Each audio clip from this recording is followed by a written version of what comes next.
going to be talking about the snatch. So if you've already watched the clean video, a lot of the same things apply here.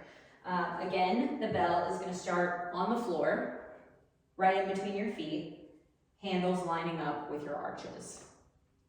Same thing, hips hinge, we reach down and grab the bell, square our shoulders off, and we're getting ready to rip it out of the ground. And again, we're pulling the elbow back, it's just coming up a little bit higher. So rather than pulling it back at your waist, you're gonna pull it back at your shoulder head.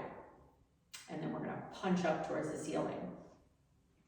I'm gonna give you a couple sample reps.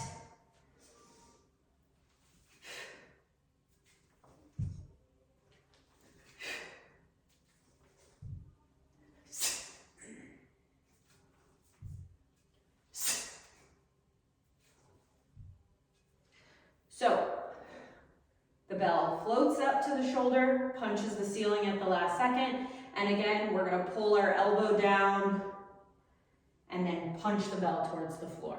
So, same as the clean, we're keeping it close to the body, all the way up, and close to the body, all the way down. Again, with the banging, keeping the grip tight at the top. So we're squeezing the handle a little bit harder, and the bell is flipping over the top of the wrist before it gets all the way to the top.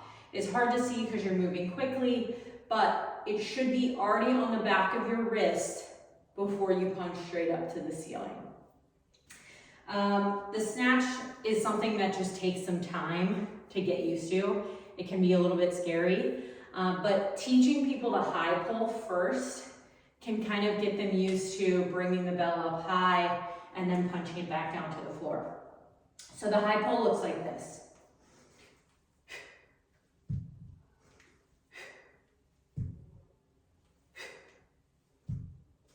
So your bell is going to float around eye level, and then you're going to punch it straight back down to the floor.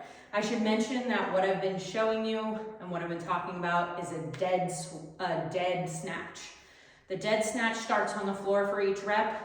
There is, of course, the swing snatch, but you really should master from the floor your dead snatch first before you start connecting them and putting a swing into it.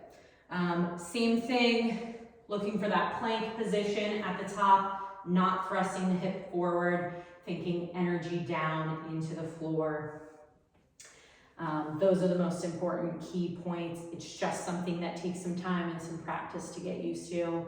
I would say start with a light bell, but if it's too light, you're not going to be able to feel the power that's needed to get it up over your head like that, because this is a power move. So if people start picking up the pink, maybe try to encourage them to go a little bit heavier. You can also introduce this with a dumbbell, but it's not quite as intimidating at the top because you don't have the bell moving through the air onto your wrist. So if you have any questions about this one, go ahead and reach out to me directly. I'm happy to break it down a little bit more and talk about it.